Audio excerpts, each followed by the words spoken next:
Selamat datang di channel Teman Tidur. Di channel ini, seperti biasa, saya akan kembali lagi dengan membawakan sebuah cerita, yang tentunya semoga saja dapat menemani aktivitas kalian semua. Yuk, daripada kita lama-lama, langsung saja kita masuk ke dalam ceritanya.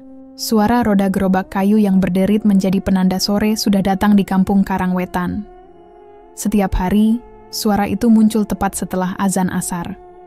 Warga sudah hafal, itu tandanya Nenek Sri mulai mendorong gerobaknya keliling. Isinya sederhana. Tahu isi, tempe goreng, bakwan, dan pisang goreng. Semua dijual murah, 500 perak sepotong. Tak ada yang istimewa dari gerobaknya, kecuali asap panas dari wajan kecil yang masih menyala dengan api arang. Nenek Sri berjalan. Pelan badannya membungkuk, rambutnya digelung rapi, dan matanya tajam meski kulit wajahnya penuh keriput. Ia jarang berbicara banyak, tapi hampir semua orang kampung menyapanya. Beberapa anak kecil bahkan sering mengikutinya sampai ujung gang, hanya untuk melihat proses gorengan ditiriskan. Di ujung gang barat, ada rumah bercat hijau muda dengan pagar besi rendah. Disitulah tinggal Bu Lela dan anaknya, Arif. Arif adalah anak yang aktif dan mudah akrab dengan siapa saja. Setiap kali mendengar gerobak Nenek Sri, ia langsung keluar rumah sambil membawa uang koin di tangan.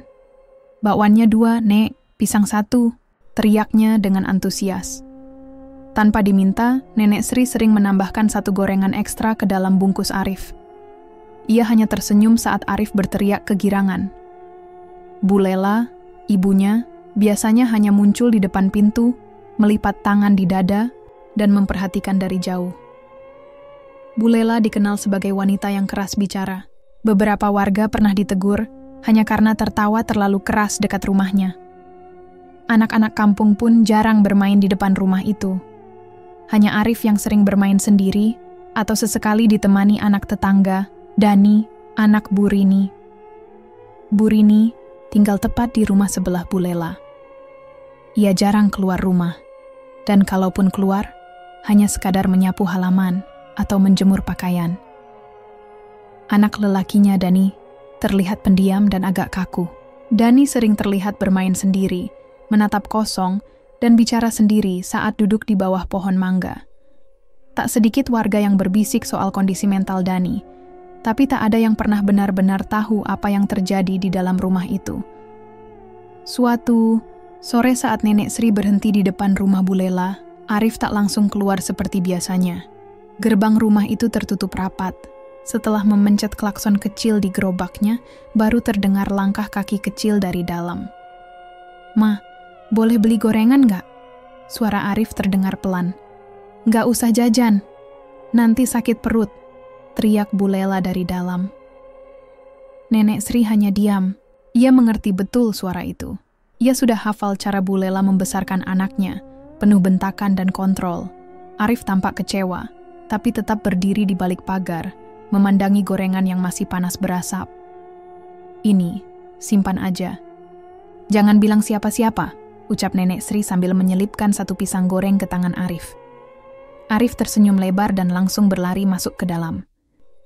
Pintu rumah kembali tertutup dengan cepat. Beberapa rumah setelahnya, Nenek Sri berhenti, di depan rumah Bu Rini. Tapi seperti biasa, tak ada yang keluar. Rumah itu selalu tertutup rapat, jendela ditutup kain tebal, dan tidak pernah terdengar suara televisi atau radio. Hanya suara gesekan pintu atau langkah pelan yang terkadang terdengar saat malam hari. Malam di kampung Karangwetan cenderung sunyi. Tidak banyak kendaraan lewat. Setelah pukul 8 malam, sebagian besar rumah sudah tertutup dan lampu-lampu jalan menyala redup. Beberapa warga sering bilang kampung ini seperti masuk ke dalam kantong gelap. Tak jarang anjing menyalak ke arah jalan kosong, tapi warga sudah terbiasa. Nenek Sri tinggal di rumah kecil di ujung kampung.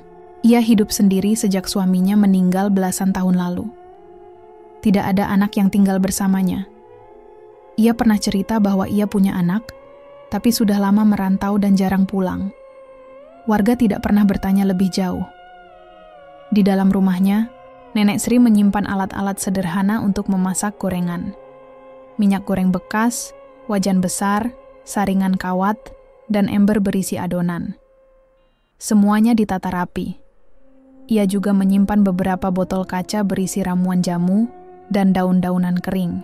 Tidak ada yang tahu pasti isi botol-botol itu, tapi Nenek Sri selalu mengatakan itu hanya untuk kesehatan tubuhnya. Suatu sore, saat melayani pembeli di dekat musala kampung, seorang ibu bertanya padanya, "Nek, tiap hari kuat ya, jalan muter kampung. Kalau berhenti, ya nggak bisa makan," jawab Nenek Sri singkat. Ia tak pernah mengeluh. Hujan atau panas, ia tetap berkeliling. Kadang gerobaknya bocor, kadang ban rodanya macet, tapi tetap ia dorong. Ada yang bilang Nenek Sri kuat karena rajin minum ramuan sendiri. Ada juga yang bilang ia memang punya pegangan, tapi semua itu hanya bisik-bisik warga.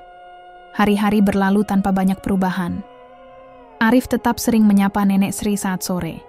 Dani tetap bermain sendiri, kadang duduk di bawah pohon, kadang hanya mondar-mandir di halaman rumahnya. Bu Lela masih sering membentak dari dalam rumah, dan Bu Rini tetap jarang terlihat keluar. Namun, suatu malam Nenek Sri bangun karena mendengar suara pintu pagar berderit. Ia mengintip dari celah jendela. Sosok anak kecil berdiri di tengah jalan, menatap ke arah rumah Bu Lela. Anak itu berdiri diam selama beberapa menit, sebelum akhirnya berbalik dan berjalan kembali ke arah rumah Bu Rini. Besok paginya, Nenek Sri melewati rumah Bu Lela lebih awal dari biasanya. Gerbang rumah itu terbuka sedikit. Di depan pintu ada bekas tanah yang menempel, seperti jejak kaki kecil yang berlumpur. Ia berhenti sejenak, memandangi jejak itu, lalu kembali mendorong gerobaknya tanpa suara. Sudah 3 hari Arif tak terlihat keluar rumah. Biasanya, sore hari ia akan duduk di pagar depan sambil menunggu Nenek Sri lewat. Tapi kali ini, pagar rumah itu tertutup rapat dan tak ada suara dari dalam. Nenek Sri sempat berhenti di depan rumah. Bu Lela menunggu sebentar sambil berpura-pura membersihkan kaca gerobaknya. Tapi tak ada yang keluar. Saat itu, Bu Lela membuka sedikit pintu dan melihat keluar. Wajahnya tampak lelah dan sedikit panik. Nenek Sri menyapanya pelan. "Arifnya nggak keluar, Bu." Bu Lela mengangguk singkat. "Sakit, demam dari kemarin. Nggak turun-turun." Nenek Sri mengangguk, lalu mendorong gerobaknya lagi. Tapi hatinya mulai tak tenang. Ia sudah sering melihat anak-anak demam, tapi biasanya sembuh sehari 2 hari. Arif termasuk anak yang jarang sakit. Ia aktif dan tubuhnya kuat. Kalau tiba-tiba jatuh sakit begitu, ada sesuatu yang janggal. Malam itu, angin bertiup lebih kencang dari biasanya. Pohon-pohon bambu di belakang rumah Nenek Sri bergesek keras. Saat ia sedang membereskan alat masaknya, terdengar suara burung menjerit. Ia keluar dan melihat seekor burung mati jatuh tepat di depan pintu. Lehernya terpuntir, matanya membelalak. Esok paginya, Nenek Sri lewat lagi di depan rumah Bu Lela. Ia tidak berhenti, hanya melirik cepat ke arah jendela. Tirai masih tertutup rapat, tapi di halaman, ia melihat seekor burung mati lain. Kali ini, bangkai burung gagak kecil. Ia berhenti sejenak. 2 burung mati dalam 2 malam berturut-turut, itu bukan hal biasa. Siang harinya Nenek Sri menyempatkan mampir ke warung milik Bu Erna di ujung gang. "Dengar-dengar, Arif panas tinggi ya, Bu?" tanya Nenek Sri pelan. "Iya," katanya menggigil terus. Katanya semalam menggigau. Nyebut-nyebut nama Dani. "Dani?" "Iya," katanya dia takut sama Dani. "Tapi Dani kan anaknya Bu Rini, pendiam. Mana pernah ganggu?" Nenek Sri tidak langsung menjawab. Ia tahu betul siapa Dani. Bocah itu memang aneh, tapi bukan tipe yang menakutkan. Ia lebih sering diam dan menyendiri. Tapi jika Arif sampai ketakutan seperti itu, pasti ada yang lebih dari sekadar mimpi buruk. Sore harinya, Nenek Sri kembali ke rumahnya lebih awal. Ia menaruh gerobak di belakang rumah, lalu duduk lama di depan pintu. Matanya menerawang. Ia mencoba mengingat tanda-tanda yang pernah ia pelajari puluhan tahun lalu. Dari ibunya yang dulu pernah menjadi orang pintar di kampung seberang. Ia sudah lama meninggalkan hal-hal semacam itu. Tapi sekarang, perasaan tak enaknya makin kuat. Saat malam tiba, suara langkah kaki terdengar di depan rumahnya. Langkah pelan, seperti orang berjalan menyeret kaki. Tapi saat Nenek Sri membuka pintu, Tak ada siapa-siapa. Jalanan sepi. Lampu jalan berkedip sebentar lalu mati. Angin berhenti. Pagi harinya ia mendengar kabar dari anak tetangga yang baru pulang dari rumah Bu Lela. Arif semalam kayak orang kesurupan, Nek. Teriak-teriak, nangis terus. Katanya ada yang berdiri di depan jendela kamarnya. Siapa? Katanya, anak kecil. Tapi mukanya hitam semua. Nenek Sri merasa tengkuknya dingin. Ia memutuskan untuk pergi ke rumah Bu Lela siang itu. Ia membawa 1 botol kecil minyak kelapa dan beberapa lembar daun sirih. Saat sampai di sana, Bu Lela membuka pintu dengan mata sembab. "Masuk aja, Nek," katanya singkat. Di dalam kamar, Arif terbaring lemas.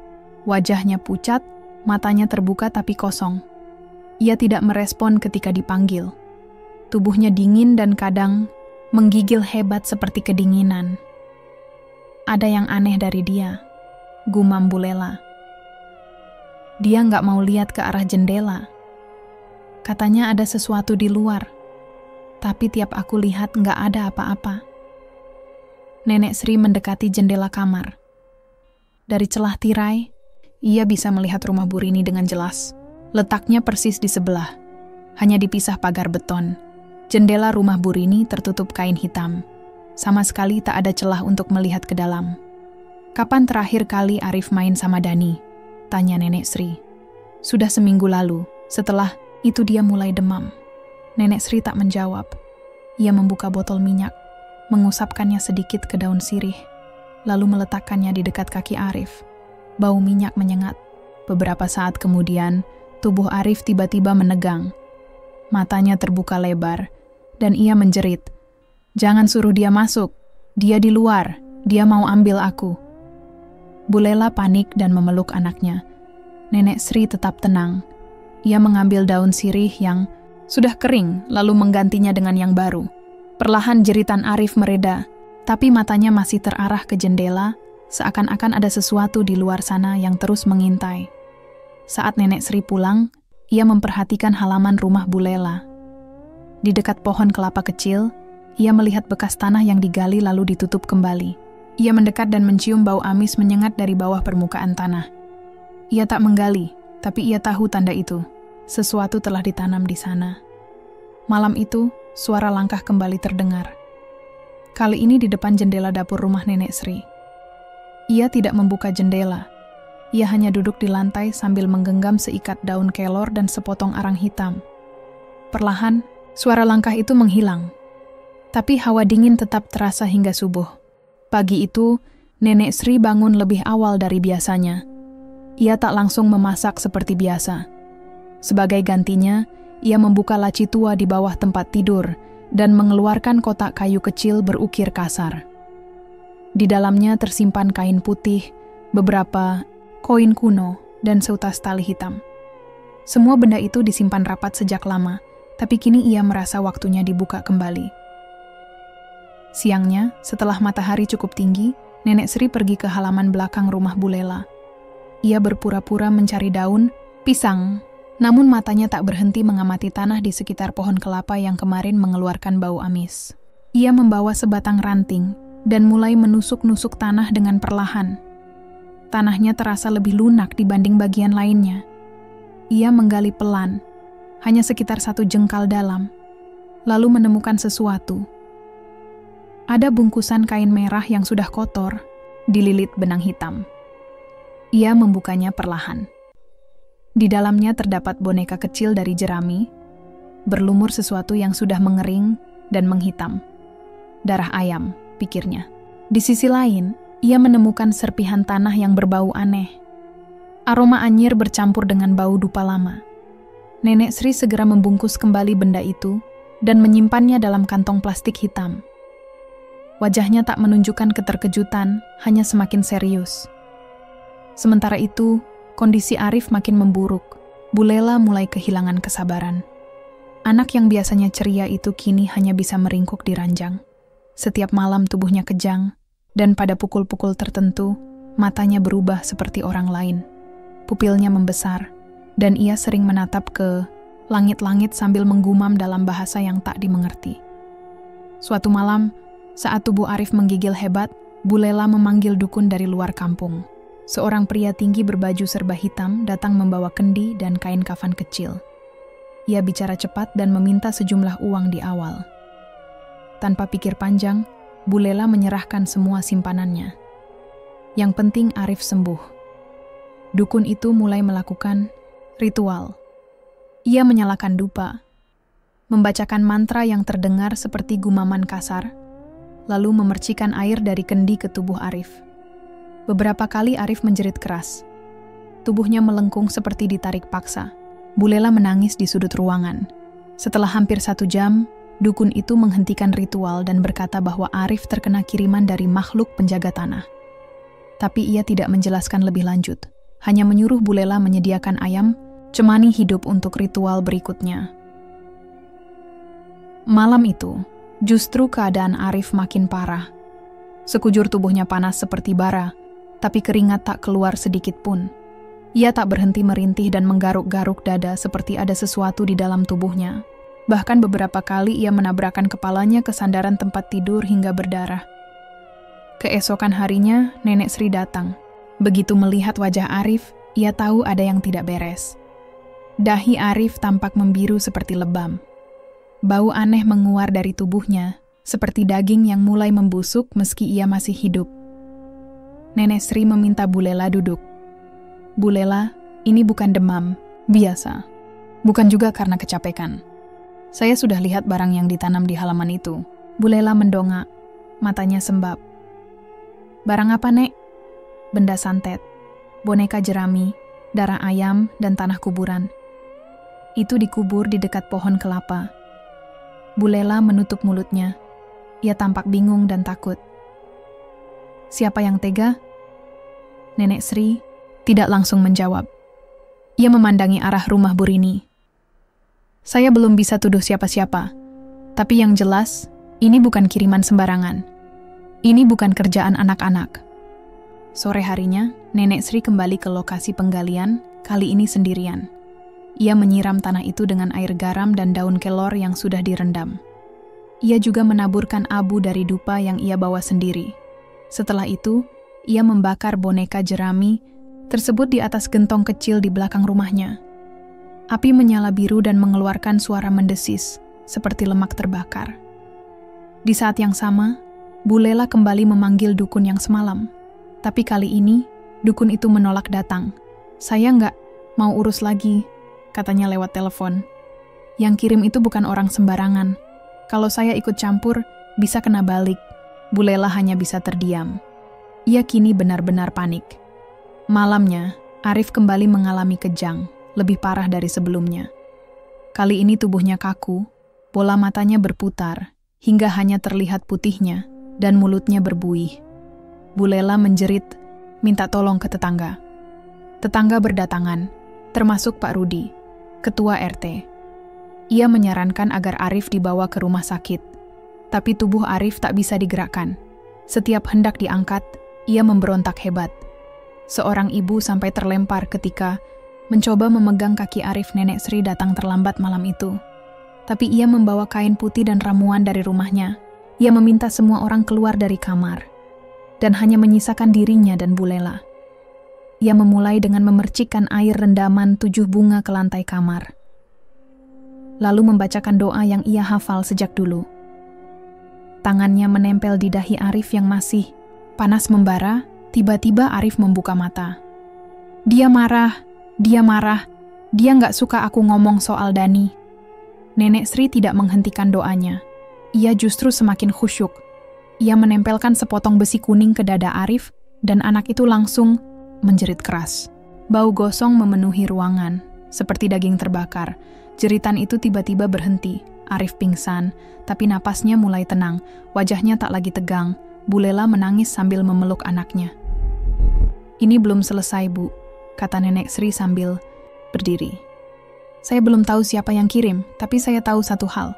Niatnya bukan hanya ingin menyakiti, ini dendam lama. Hari-hari berikutnya, kondisi Arif perlahan membaik. Ia masih sering diam, tapi tubuhnya sudah tak panas, dan ia mulai bisa makan walau sedikit. Namun, di balik pemulihan fisik itu, Nenek Sri tahu akar masalahnya belum selesai. Sesuatu masih menggantung di udara, sebuah niat jahat yang belum sepenuhnya padam. Suatu pagi, Nenek Sri memutuskan untuk menyusuri kembali jejak orang-orang terdekat Arif. Ia mulai dari satu nama yang sejak awal membuatnya curiga. Bu Rini. Bu Rini tinggal di rumah bercat abu-abu kusam, hanya dipisahkan dinding tipis dari rumah Bu Lela. Ia dikenal tertutup dan jarang bergaul. Sehari-hari ia hanya keluar untuk belanja ke warung dan menjemur pakaian. Anaknya, Dani, hampir tidak pernah bermain bersama anak-anak lain. Ia lebih sering duduk di halaman sambil memainkan batu atau ranting.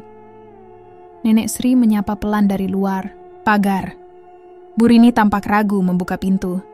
Tapi akhirnya ia keluar juga, mengenakan daster lusuh dan kerudung tipis.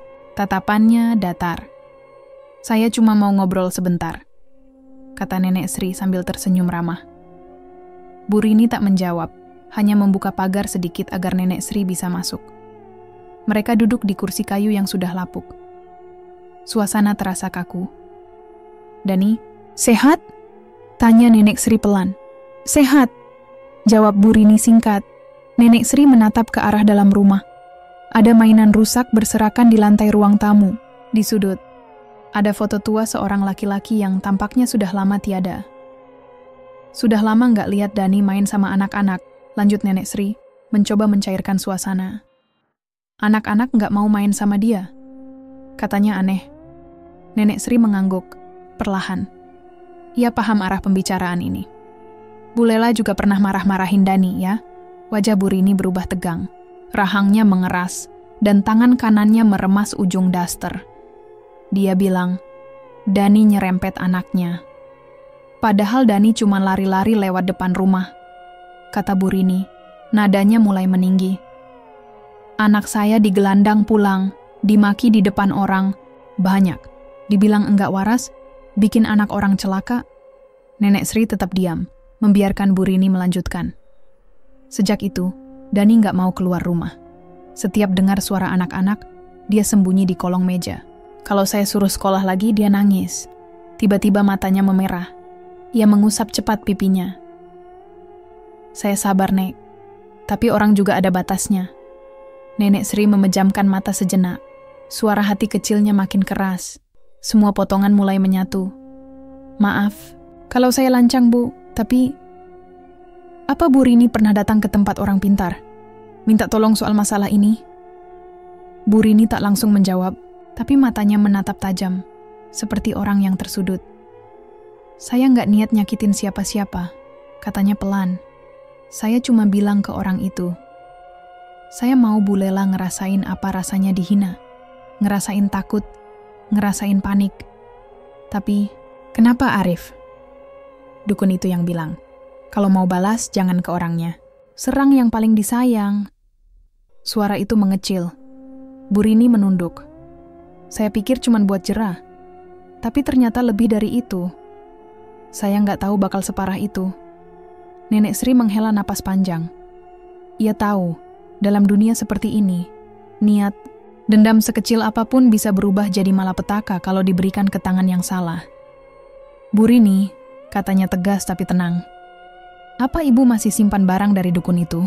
Bu Rini ragu, lalu berdiri. Ia masuk ke dalam rumah dan kembali dengan sebuah kantong kain coklat. Di dalamnya ada bungkusan daun kering, beberapa rambut manusia, dan potongan kuku. Nenek Sri langsung mengambilnya dan membungkus ulang dengan daun kelor yang ia bawa.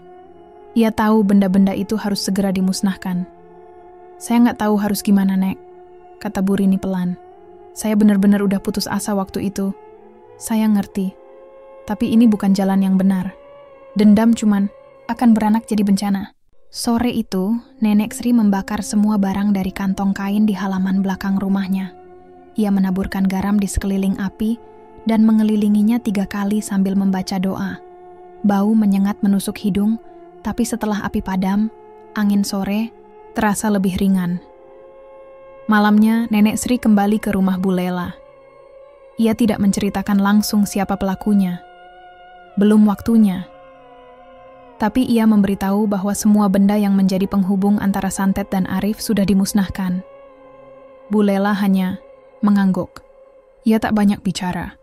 Ia tahu banyak sikap kasarnya selama ini, termasuk ke tetangga. Tapi kali ini, harga yang harus ia bayar terlalu besar. Arif sudah bisa tidur lebih tenang, Nek. Tapi tiap kali bangun, dia selalu bilang nama Dani. Nenek Sri hanya menjawab, mungkin itu tanda. Luka yang muncul bukan hanya di tubuh, tapi juga di hati. Mungkin Arif minta maaf. Malam itu, Nenek Sri duduk lama di depan rumah. Ia tahu satu hal, masalah ini belum benar-benar selesai. Luka dendam mungkin bisa diredakan, tapi jejaknya tidak mudah dihapus. Kampung ini kecil, tapi luka batin bisa membesar dalam diam. Semenjak benda-benda dari Bu Rini dibakar, suasana di kampung memang terasa sedikit lebih tenang. Namun kondisi Arif kembali memburuk 2 hari kemudian.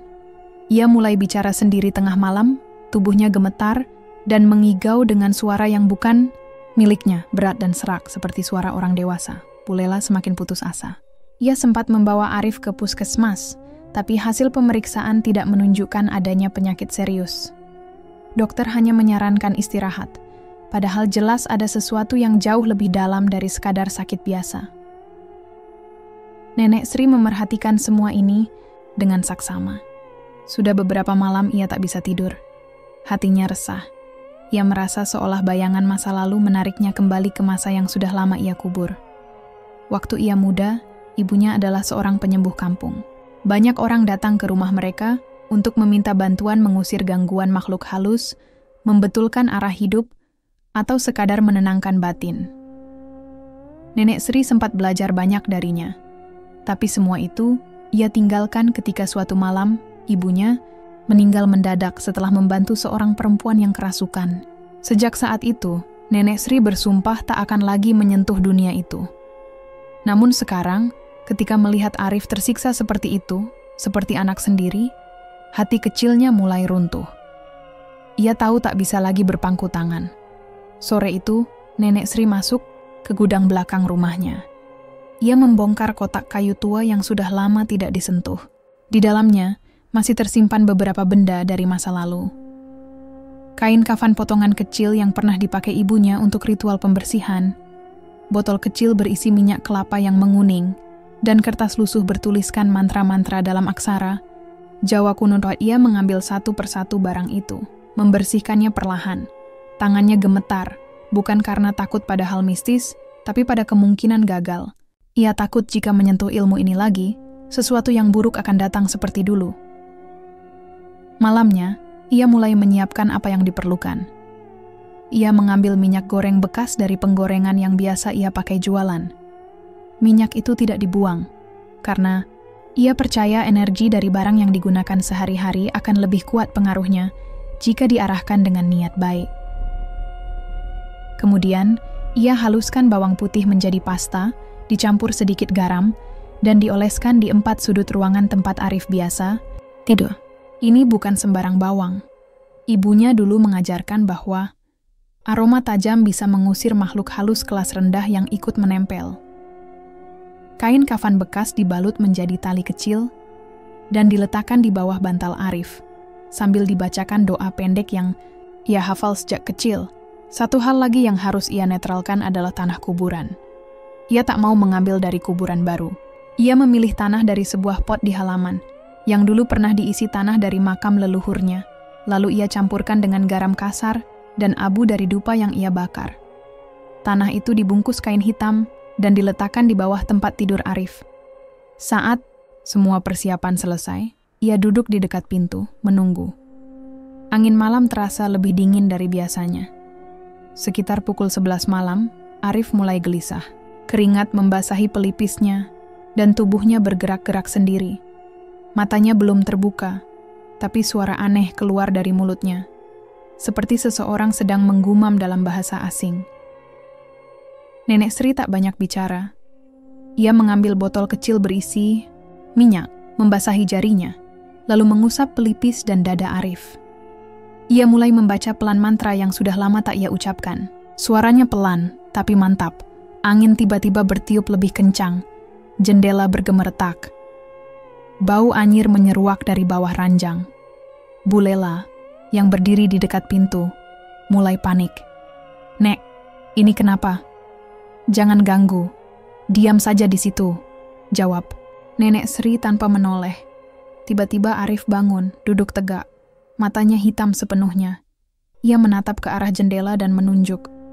"Dia di sana," katanya dengan suara datar. Nenek Sri menoleh cepat, lalu menaburkan garam ke arah jendela. Seketika itu juga, suara dentuman keras terdengar, seperti ada yang menghantam dinding dari luar. Bu Lela berteriak kecil, tapi Nenek Sri tetap tenang. Ia terus membaca, menyelesaikan bagian terakhir dari doanya. Kemudian ia mengambil tanah netral yang dibungkus tadi dan menaruhnya di atas perut Arif. Anak itu langsung terjatuh ke belakang dan tak sadarkan diri, tapi wajahnya mulai tenang. Nafasnya melambat, suhu tubuhnya turun, semua hening. Bu Lela menangis pelan di sudut ruangan. Nenek Sri berdiri, tubuhnya gemetar karena kelelahan. Ia menatap anak itu, lalu berkata pelan, "Ini belum selesai. Tapi, sekarang, dia aman." Malam itu, Nenek Sri tidak tidur. Ia duduk di kursi tua depan rumah, memegangi botol minyak yang tinggal setengah. Ia sadar, jalan ini sudah ia injak kembali, dan tak akan mudah berhenti. Tapi kalau itu berarti menyelamatkan, "Arif, ayah siap."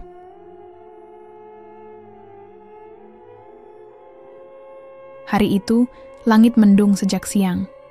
Udara terasa berat dan gerah, seperti menahan sesuatu yang tidak terlihat. Nenek Sri tahu waktunya sudah dekat, energi dari media santet belum sepenuhnya hilang. Ia bisa merasakannya di sekujur tubuh, seperti ada duri halus yang menusuk-nusuk kulit tiap kali ia mendekati rumah Bu Lela. Menjelang malam, Nenek Sri datang ke rumah Bu Lela membawa beberapa barang. Segenggam bunga 7 rupa, garam kasar, 1 botol air sumur lama, tanah dari kuburan yang sudah ia netralkan, dan kain putih sepanjang 1 meter. Ia juga membawa kitab lusuh peninggalan ibunya, berisi doa-doa khusus yang hanya digunakan dalam kondisi darurat. Bu Lela menyambut dengan wajah cemas. "Arif makin sering terbangun, Nek. Dia sekarang bilang ada yang bisik-bisik terus. Kadang, dia tunjuk-tunjuk pojokan kamar sambil ketawa sendiri." Nenek Sri tidak banyak bicara. Ia minta agar semua jendela dan pintu ditutup. Semua lampu dimatikan kecuali 1 lampu minyak di ruang tengah. Ia meminta Bu Lela untuk tidak ikut campur dan hanya membaca doa di sudut ruangan, menjaga agar pikirannya tetap tenang. Jam menunjukkan pukul 9 malam. Nenek Sri memulai ritual. Ia menaburkan garam membentuk lingkaran besar di lantai ruang tamu. Di tengah lingkaran itu, ia dudukkan Arif yang sudah mulai menggigil meski suhu ruangan hangat. Anak itu tampak setengah sadar, matanya kosong, dan kadang tersenyum sendiri. Nenek Sri duduk di seberang Arif, membuka kitab tua, dan mulai membaca perlahan. Tangan kanannya menggenggam bunga, sementara tangan kiri memegang kain putih yang digulung, seperti tali. Di setiap ayat yang ia baca, ia lemparkan bunga 1 persatu ke arah Arif, membentuk pola memutar. Tak lama kemudian, suara angin mulai terdengar dari luar. Jendela bergoyang kencang meski tertutup. Lampu minyak berkedip-kedip. Suhu ruangan turun drastis, dan aroma amis mulai tercium. Arif mendadak menjerit keras. Kepalanya menengadah, urat di lehernya menegang. Tubuhnya melayang sedikit dari lantai. Bu Lela menjerit, tapi Nenek Sri tetap fokus membaca. Dari sudut ruangan terdengar suara berdesis, pelan tapi menusuk. Lalu perlahan, dari bayangan pojok ruangan, muncul sosok gelap. Bentuknya tinggi, tapi tidak jelas. Seperti asap yang menggumpal, hanya saja matanya merah menyala, dan mulutnya menganga lebar. Sosok itu melayang mendekat ke arah Arif, lalu berbalik, mengarah ke Nenek Sri. Nenek Sri berdiri cepat, lalu membentangkan kain putih di hadapannya. Ia baca mantera lebih keras, suaranya bergetar namun tegas. Sosok hitam itu menggeram dan menerjang, tapi begitu menyentuh kain, terdengar suara seperti benda terbakar. Sosok itu mundur sejenak, tapi belum hilang. Tiba-tiba, Arif berteriak lagi, kali ini lebih nyaring. Dari mulutnya keluar suara lain, berat dan kasar, seperti orang dewasa yang sedang marah. "Jangan ikut campur. Ini bukan urusanmu." Nenek Sri maju selangkah. Ia meletakkan tanah netral di hadapan Arif, lalu menaburinya dengan air sumur dan bunga. Ia lalu mengambil media santet terakhir yang sempat ia simpan. Potongan boneka kecil berisi rambut Arif. Ia menggali lubang kecil di dalam lingkaran garam, lalu menanam benda itu sambil membacakan doa pembalik kutukan. Bayangan hitam menjerit keras. Seluruh rumah bergetar. Lampu minyak padam, dan ruangan menjadi gelap total. Bu Lela membaca doa semakin cepat di sudut ruangan, tubuhnya gemetar. Dalam kegelapan, Nenek Sri menyalakan kembali lampu minyak dengan susah payah. Saat cahaya kembali, bayangan hitam itu terlihat menciut. Matanya yang merah mulai meredup. Sosok itu berbalik menuju sudut ruangan, lalu lenyap pelan-pelan, seperti asap tertiup angin. Arif jatuh ke lantai. Ia tak sadarkan diri, tapi wajahnya kini tenang. Nafasnya teratur, dan tangannya tidak lagi menggigil. Nenek Sri terduduk lemas. Keringat membasahi wajah dan punggungnya. Ia menutup kitab tua perlahan, lalu menatap ke arah tanah yang sudah ia kubur. "Sudah selesai," gumamnya pelan. Bu Lela segera mendekat dan memeluk Arif. Ia menangis tanpa suara, hanya memeluk erat tubuh anaknya yang kini tidur tenang. Malam itu, kampung terasa hening. Tak ada suara aneh, tak ada hembusan angin dingin seperti malam-malam sebelumnya. Tapi di dalam diri Nenek Sri, satu hal kini jelas. Darah leluhur yang mengalir dalam dirinya bukan hanya warisan, tapi juga tanggung jawab. Dan ia tahu, setelah ini mungkin akan lebih banyak orang yang datang, bukan untuk membeli gorengan, tapi untuk meminta pertolongan. 3 hari setelah malam pembersihan, suasana kampung mulai berubah. Angin sore yang biasanya dingin dan menusuk kini terasa biasa. Tak ada lagi bau amis atau suara langkah kaki aneh saat malam tiba. Rumah Bu Lela, yang sebelumnya dipenuhi ketegangan, kini lebih tenang. Tapi meski Arif sudah bisa bicara dan duduk, senyumnya belum sepenuhnya kembali. Arif terlihat duduk di teras rumah, memegang mainan mobil kecilnya. Setiap kali angin berhembus dan terdengar suara ranting, ia akan menoleh cepat, seolah khawatir sesuatu akan muncul lagi. Tubuhnya masih lemas, dan matanya sering tampak kosong. Namun dokter yang memeriksa tidak menemukan gejala penyakit fisik apapun. "Masih butuh waktu," kata Nenek Sri, yang datang pagi itu sambil membawa 2 kantong gorengan hangat. "Tubuh bisa sembuh cepat, tapi rasa takut tinggal lebih lama." Bu Lela mengangguk pelan. Kali ini ia tak banyak bicara. Ia hanya duduk di dekat anaknya, menatap wajah Arif yang masih belum berani bermain jauh dari rumah. Selama ini ia selalu bicara dengan nada tinggi, terbiasa merasa benar. Tapi kejadian ini membuatnya diam. Setiap malam, ia mengingat semua ucapannya pada orang lain, terutama pada Bu Rini dan anaknya. Sore itu, saat matahari mulai turun, Bu Lela pergi ke rumah Bu Rini. Ia membawa rantang berisi makanan dan beberapa buah. Tapi setibanya di sana, rumah itu sudah kosong. Pintu tertutup, jendela tertutup rapat, dan halaman dipenuhi daun kering. Ia mengetuk beberapa kali, tapi tak ada sahutan. "Bu Rini sudah pergi sejak pagi tadi," kata tetangga sebelah. Katanya mau pulang ke rumah orang tuanya di kampung sebelah. Tapi ada yang bilang dia pergi karena takut. Atau mungkin karena efek dari kutukan yang dibalik. Bu Lela terdiam di depan pintu rumah itu cukup lama. Ia akhirnya meletakkan rantang makanan di depan pintu, lalu pulang sambil menunduk. Dalam perjalanan pulang, beberapa orang kampung memandangnya. Ada yang kasihan, ada yang hanya melirik singkat, tapi tak ada yang mencibir atau mengatai.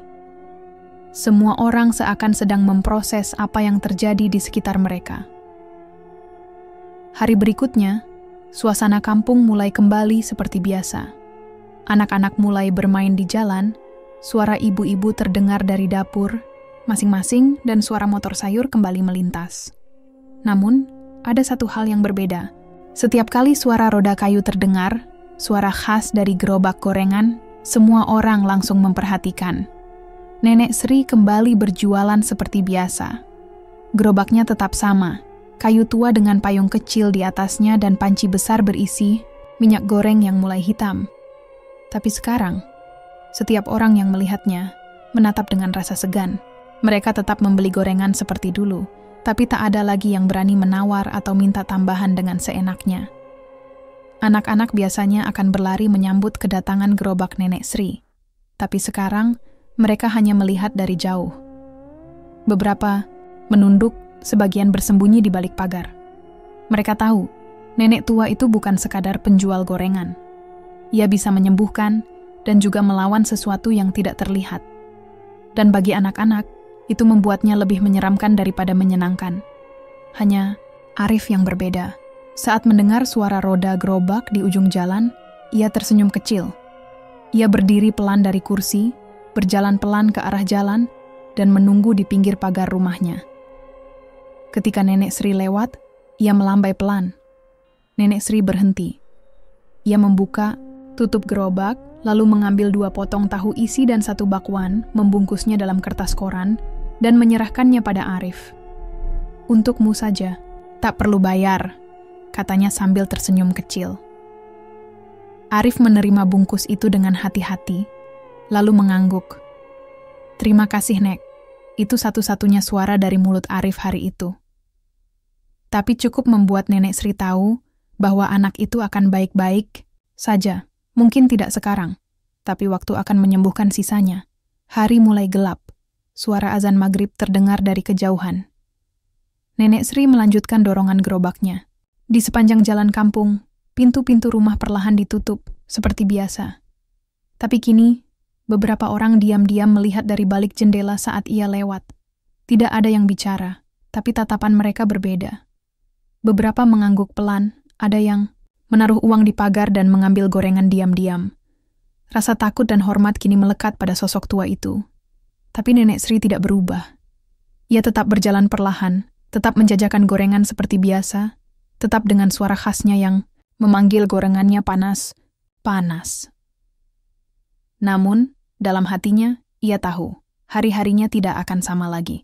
Ia bukan hanya nenek penjual gorengan.